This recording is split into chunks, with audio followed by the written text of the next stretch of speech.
अस्सलामुअलैकुम जी। अज असी फिर चले जी स्टाल लाने ले गुजरात मंडी। तो रक्षा साडा रेडी है, बंदा चला है साडा। तो हुण जाके लावांगे स्टाल। तो ये पहुँचते असी भी पहुँच जाना पिछे। तो माशाल्लाह फार्म के उपर जानवर जोड़े ने सारे माशाल्लाह बेहतरीन तो सुकून के नाल बैठे हुए हैं फिलहाल, क्योंकि हुण फीडिंग इन्हां दी शुरू हो जानी है 7 बजे। तो इन्होंने सुकून के नाल जिहड़ा ना अपना सारा करने हैं। मुंडे सारे पिछे ही ने, मुंडे करनगे हुण पिछे। तो हुण आपां नारा मारांगे, तो नारा मार के सीधा गुजरात मंडी तकरीबन 12 बजे तो स्टाल खत्म करांगे, तो फिर आवांगे इंशाल्लाह।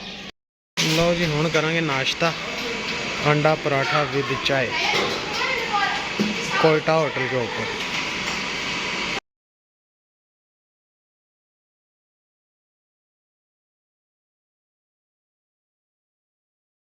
मित्रों ते भैनों ते भरावो, असी आ गए हैं जी गुजरात मंडी।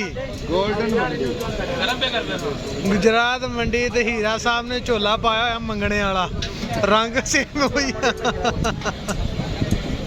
डोले शादियां चूहियां ने पाया होंदा है रंग।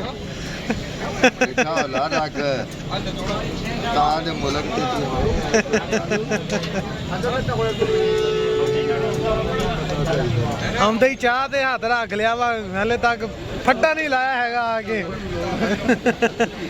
लो जी, पहुंच आए हैं जी हुण गुजरात मंडी। हुण लावांगे इत्थे स्टाल, ते स्टाल ला के ते फिर तुरांगे, आवाम नूं मिलांगे, इंजॉय करांगे। होर 2 घंटे बाद इंज चिप चिप होनी जो कोई हिसाब नहीं। जिथे खारिश करनी है उत्थे ही एलर्जी जख्म। फिर हीरा साहब ने जाके कहना रैश वाली ट्यूब है। स्टाल लग गया जी गुजरात मंडी दे विच अज फिर सैकेंड टाइम। तो गोटलैंड फार्म दियां जिहड़ियां भी प्रोडक्ट्स ने वो इत्थों भी मिल सकदियां, क्योंकि इत्थे जिहड़ा स्टाल लगा होया है। तो अगर किसी ने जानवर वगैरह चेक कराना हो तो भी जिहड़ा ना नाल फैसिलिटी जिहड़ी है।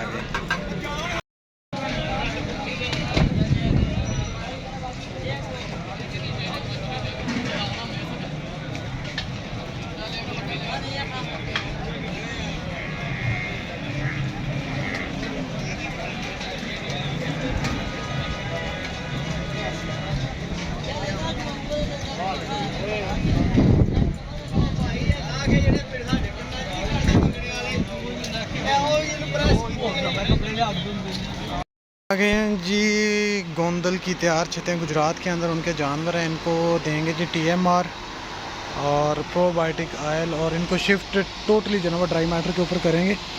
और ये फर्स्ट टाइम जो है ना वो यूज़ करेंगे TMR है जी। इन्होंने TMR पाया चेक करने ले 2 बैग इन्होंने दे के चले हैं। मक्खी चीनी नस्ल के जानवर ने इन्होंने कोल माशाल्लाह खूबसूरत सेहतमंद ने। तो बंडा जिहड़ा ना अज पहली दिन इन्हों पाया गया, तो खा रहे हैं हल्का हल्का थोड़ा थोड़ा खा रहे हैं। तो इंशाल्लाह जिस तरह इन्हों रूटीन के नाल पैंदा रहेगा, ये इनटेक इन्हों की बेहतर होती जाएगी। हम जी मंडी से खज्जल होने के बाद हीरा साहब दरख्त की छांव के नीचे अपने आप को सफलता पेश करते हुए दरेक दी छावें खलोवीए तो बुखार नहीं चढ़ता। मंडियों खज्जल होके सानू रेलवे स्टेशन पे आके एक दरेक लभी है, ओदी छां खलोते आ कि बुखार ना चढ़े। बकरे चेक करने ले आए थे, तो बकरियां लगी सी मौक। इन्होंने डी स्कोर टाइजेंट का टीका लाया, तो नाल डायरोएक्स के जोड़े साशन हैं वो पिलाए ने। इंशाल्लाह शाम तक जोड़ा ना बिल्कुल ठीक हो जाए। लो भी मित्रों ते बेलियो ते भरावो, मंडी तो वापस आके हीरा साहब ने खाधे चने, घोड़े वाली खुराक हाई प्रोटीन, ताकि प्रोटीन की कमी ना हो जाए धुप दे फिर के।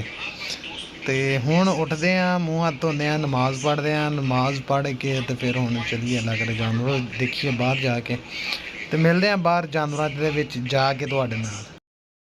लो जी, हुण आ गए हैं जी बकरा चेक करन। तो बकरे नूं हैगा 106.7 ते बुखार। हुण इहनूं लाए ने टीके, तो नाल इहनूं एवरमैक्टिन का हल्का जिहा शाट देना। इनू 3 तो 4 दिन हो गए ने इस जानवर बुखार। बार बार जो ट्रीटमेंट करने के बावजूद जोड़ा ना ठीक नहीं होया।